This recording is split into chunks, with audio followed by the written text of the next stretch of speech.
Most bosses promote people to the level of their incompetence. So let's say that you find a great coach. One day you promote her to head coach. She's awesome.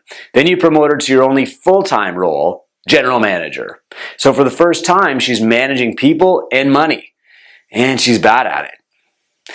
This is a remnant of the old industrial system. The best worker becomes the manager of the other workers. The best manager becomes the boss of the other managers. Everyone retires happy at age 65, but that never really worked. And it certainly doesn't work now.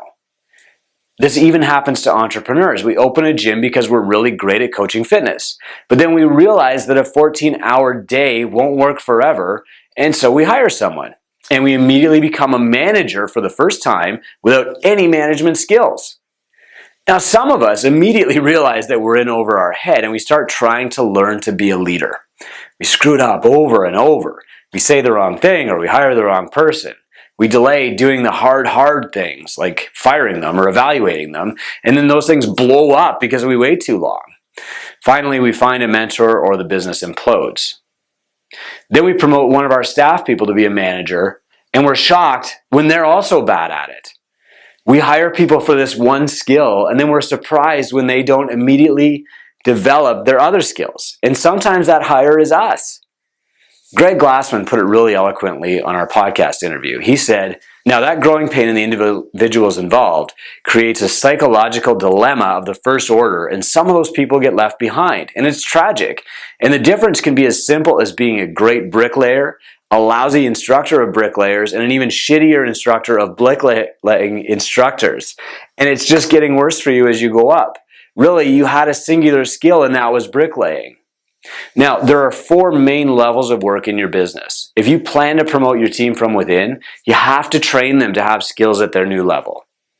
Here are the levels. First, foundational. This is at the bottom of your pyramid.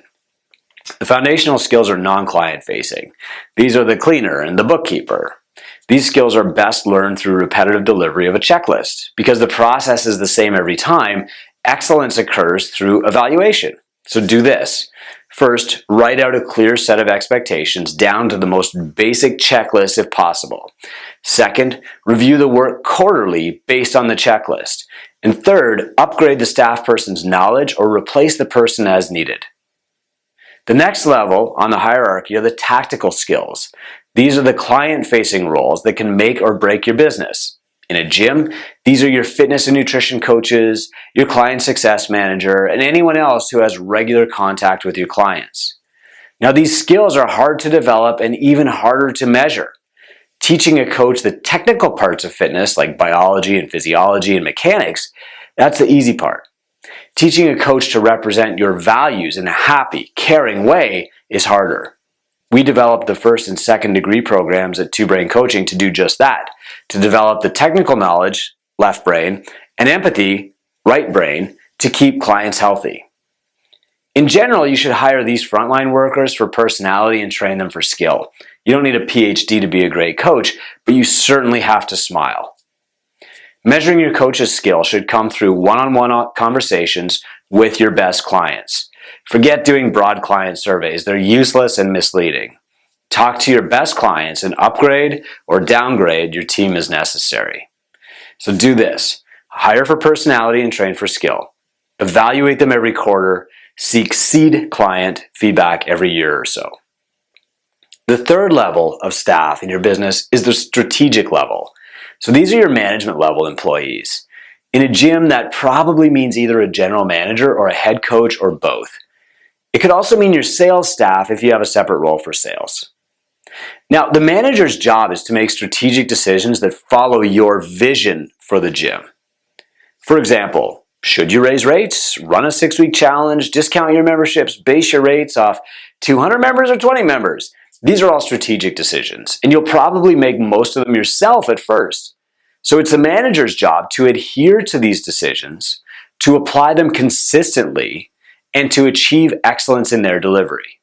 Not to start from scratch on every decision all over again. Now, if you haven't written these decisions down anywhere, then they might as well not exist. Your manager will be forced to try and read your mind.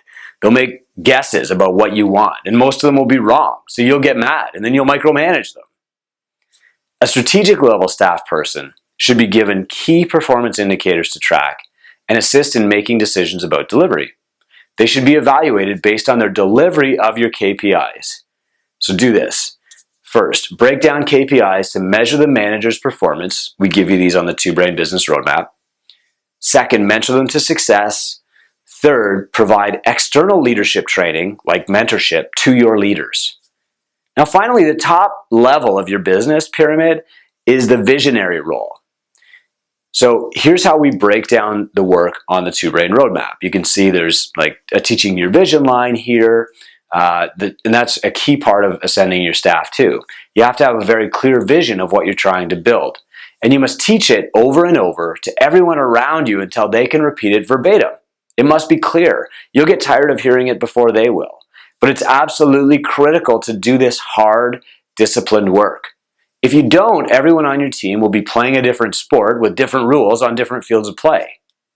So do this. Number one, find a mastermind or a mentor to get some outside perspective. Number two, think about your vision. Number three, write about your vision. Number four, talk about your vision. And number five, lead the leaders on your team. Of course, nobody figures this stuff out by themselves. No one is a born leader. I'm sure not.